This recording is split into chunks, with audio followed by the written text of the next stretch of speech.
Hi! Today, it's not going to be one of my regular, goofy, pointless, random ranting videos. I'm gonna talk about something serious. So if you're not in the mood for it, watch it later when you feel like it, or if you feel like it. And if you decide to watch this now, make sure that you stick till the end so there will be no misunderstandings. So forgive me if I'm looking down or something. I have a script this time. I did 2 hours of research today. Not enough time actually, but I did what I could. Anyway, I wanted to make this video last Friday, August 6th, but I had to work and I even had to overwork, so I didn't have any time left when I got home. So I'm doing this right now. You might have an idea of what I'm about to talk about after hearing August 6th, but yeah, I wanted to talk to you about what happened that day 65 years ago from now, which is what, over half a century ago. As you may or may not know, August 6, 1945 was when the US conducted an atomic bomb against Hiroshima. It's said that the city had a population of 350,000 and approximately 140,000 were killed. The majority of the victims were, of course, elder people, women, and children, because the guys were taken to the bases or to the battlefields. In the city back then, everyone would start working at 8 in the morning, every single day, no weekends off. The bomb struck the city at 8:15, so everybody in duty were already at work, so they were not in shelter when that happened, or even if they were given the time to escape. It's an atomic bomb. It's like, boom, you're gone. So the bomb ended 70,000 people's lives in 1 second. It's crazy. Think about it. They were living their lives just like we do now. I mean, they had a family and friends, just like most of you guys do. And everything just ended. For those who were not killed immediately, that was when their unimaginable, painful life started. Not only their clothes were ripped off by the blast, but also their skin was ripped off, and some of it melting and actually hanging. Can you imagine that? I heard a story of this 83-year-old man on TV the other day.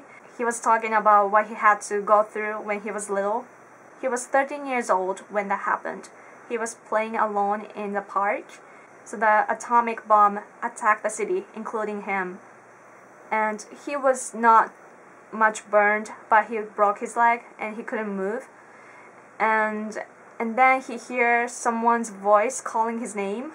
And he looks at the direction that the voice is coming from. And there's this boy standing, but he can't tell who that is. He couldn't recognize him. You know why? Because the face of the boy standing, it was completely burned, and the skin like here, it was hanging, like covering his eyes, so it didn't even look like a face. But it turns out that it was one of his good friends. So the burned boy, although he was injured, he helps his friend, broken leg friend, with other friend, and they escape from the spot, right? And on their way out, they see some tomatoes on the street. It happened exactly like 65 years ago from now, which means that it was so hot like right now. And there were fires all around. So they must have been really thirsty, right? So they decided to eat the tomatoes to get some juice. And as soon as they started to eat, one of them, the burned boy, goes, "I can't eat this. I can't eat this tomato." You know why? Because of his skin. It was hanging. It was even covering his mouth, that he couldn't open his mouth wide enough to eat the tomato, just to eat. So the 2 boys that helped the broken leg boy, they passed away after 3 months. The broken leg boy is now 83, like I said. And what's crazy about it is that he didn't tell the story to anyone until like a decade ago. But he finally started to talk about it now. because he thinks that he has lived this long to tell the story to younger generation. And it seems that there are lots of other people that are like the same as him. Like they had to go through the tragedies, but they didn't want to talk about it. But it's been 65 years since that happened. By general standard, their life is sadly almost over. So they think that they have to tell the story to younger generation. And I hope that all of them will pass it on to us, because things like this shouldn't be forgotten. On a side note though, did you know that there was a list of where to attack in Japan by nuclear weapon? There was. And surprisingly, do you have any idea which place was on the first of the list? It was Kyoto. The population of Kyoto at that time was 860,000, and the calculation showed that 500,000 people would die. But US people discussed it more, and Kyoto became the last on the list. But still on the list. Why did they change their mind? You never know. Whatever the reason was, America took advantage of it. The GHQ, GHQ, right? They called Asahi, the newspaper company, and they told them to write that Langdon Warner made a list of important cultural assets here, and that he convinced the US to protect our properties. Asahi had no options but to obey, so they wrote what they had to write. GHQ liked it, except that the list had Nagoya Castle, which they have destroyed, so they didn't let anyone point out anything on that. So you can tell that they didn't really plan to protect. It's like, it just happened, and they just took the advantage of it. And the gullible Japanese people, of course, believed the newspaper, and what they did was to build the statues of Langdon Warner. They built at Kamakura Station and also Tokyo University, because to the Japanese people back then, Langdon Warner seemed like a hero to them, because of them the places were not attacked. At least that's what they thought. Nagoya City, by the way, was burned by 450 of B-29, and on their way back they burned Nagoya Castle with 2,000 bombs. Nagoya Castle was surrounded by moat and beautiful green mat trees. You know Nara, right? Another historical place here. That place was not in the list from the start, so everything remained the same there.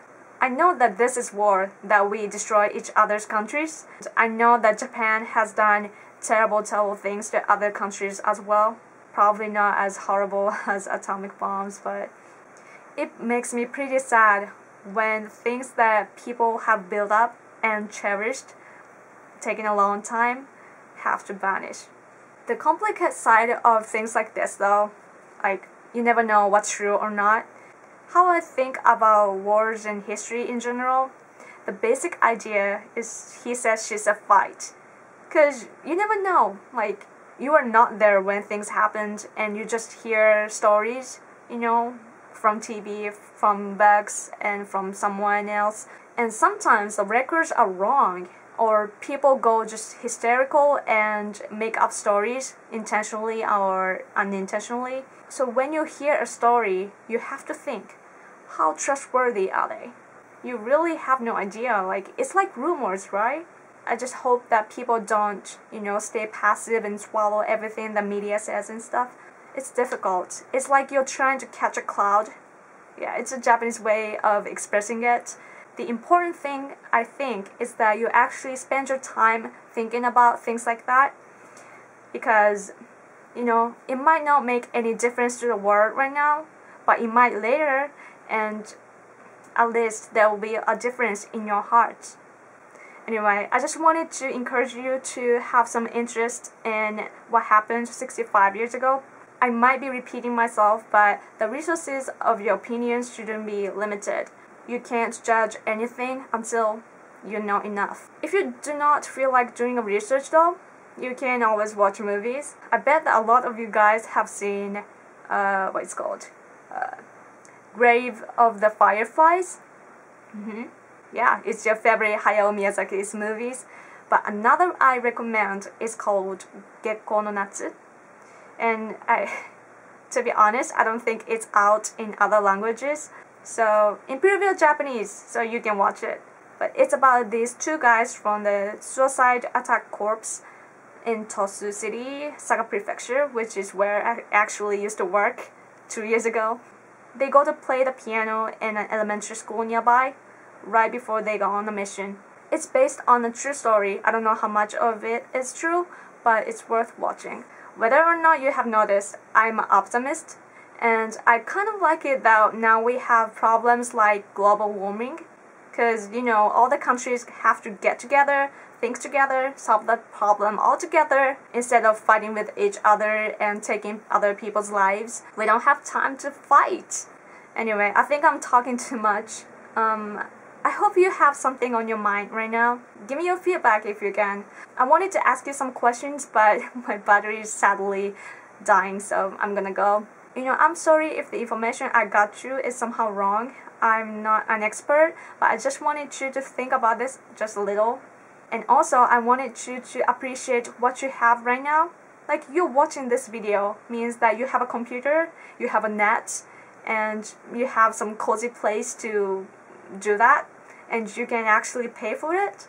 I know that you make efforts to, you know, pay for it and stuff, but, you know, if the wars in the past had ended in a different way, you might not have the life you have now. I mean, like, you might not have the option to choose how to live even. So let's appreciate what we have. That's all I have to say for today. If you're still watching this, you rock! Thanks for watching, and I'll talk to you later. Bye.